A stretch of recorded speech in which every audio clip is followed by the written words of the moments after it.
Martin Luther King breakfast, and you're to be commended, Port Authority Employees Network of Black Employees, for sustaining and dedicating yourself to do this for 26 years. These days, people don't commit to doing anything for any length of time, and you are to be commended for doing this for so long. I also would like to congratulate President Derrick, and I got a great deal of pleasure from you identifying that you are surrounded by women. Yes, it is the era of the woman. It is. And I am so glad that at Port Authority you are flipping the script. As I walk around the State House and I look at all of the portraiture in our majestic building, I often take a walk over to the Speaker's Gallery, where the portrait and photograph of everyone who has served since 1776 as the Speaker of the New Jersey General Assembly. And I will tell you, I delight that when you enter the gallery, there I am on the right side of the wall. And in 300 years, we have only had 2 women serve as Speaker in the state of New Jersey. Myself and a Speaker from Westfield, New Jersey, who served for 1 year in 1965. And so I say kudos to you, Derrick. It's gonna be all right. And you are going to have great accomplishments under the tutelage of the women of your executive board. And I also want to acknowledge and express that I am glad to be sharing this podium today with Judge Victoria Pratt. I am a big fan of Judge Pratt, so it's good to be here with you again today. You know, something that Earlene read in my biography made me think of someone who was a great historical figure and an inspiration to me, the late Congresswoman Shirley Chisholm. I love and was inspired by Shirley Chisholm as a teenager. And something that Shirley Chisholm said was, I don't want to be remembered as the first black woman to be elected to the U.S. Congress, nor do I want to be remembered as the first black woman to ever run for President of the United States. I want to be remembered as a black woman of the 20th century who dared to be herself. And I'm inspired by those words this morning as I look at the theme of the breakfast today, which is Be Your Own Champion. Thinking forward, be your own champion. And we heard a lot about move forward, think forward, but there is no question our country is positioned to move us into a direction that has been unparalleled.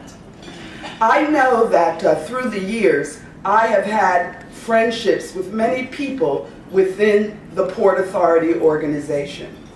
And in the 1980s, I ran a nonprofit executive director here in Newark, and I was very proud when Governor Kane appointed Hank Henderson to serve as a commissioner on the Port Authority. He was a pioneering engineer, he was an inventor, he lived in West Caldwell in Essex County, and he did a great deal of philanthropy. And I think that Hank Henderson lent a lot to the Port Authority in terms of being a voice and an advocate for diversity within the corporate ranks of Port Authority. Now, you know, when we think of Martin Luther King, and over the next several days, we certainly will celebrate, not just in New Jersey, but all over the country, homage to someone who was the drum major for peace. And many will be traveling to Washington, D.C. this weekend as we commemorate and swear in President Barack Obama for his second term. And many of those visitors will take time to visit the King Memorial. And if you have not been to Washington and visited the King Memorial, it is something that you must do. Not only is the statue beautiful, but there are inspirational quotes which reflect the journey and the history that Martin Luther King took as he pursued an agenda of social and economic justice. Often, many of us lament that did we get stuck when we lost Dr. King? Was he the Alpha and Omega and the last drum major for peace, nonviolent, social transformation, and a constant drumbeat for social and economic justice? I think, no, he was not. He inspired millions around the world, but as many of you address the issue of being your own champion, each one of us possesses the ability and the opportunity to do as much significant work as Dr. King did. This morning, I want to share with you an article that was written this week in the Chicago Sun.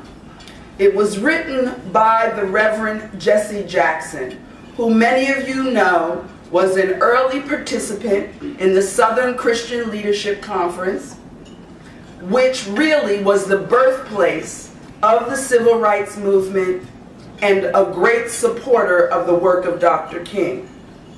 And Reverend Jackson authored an article this week called "We've Come a Long Way, but We Have Far to Go."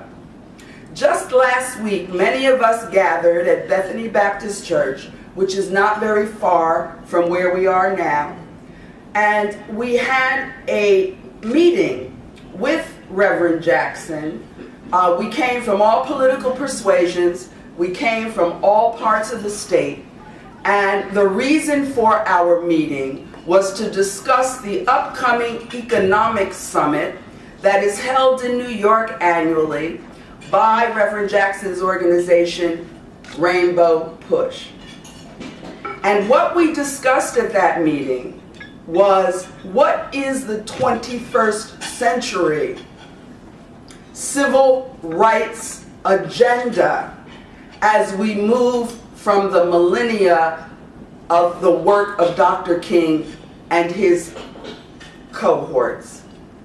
And we debated, is the agenda solely education as the 21st civil rights issue, or is economic parity the cause for the 21st century?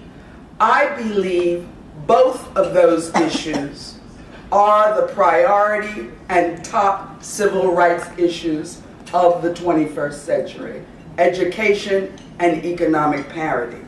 So I'm going to share with you the article written by Reverend Jackson.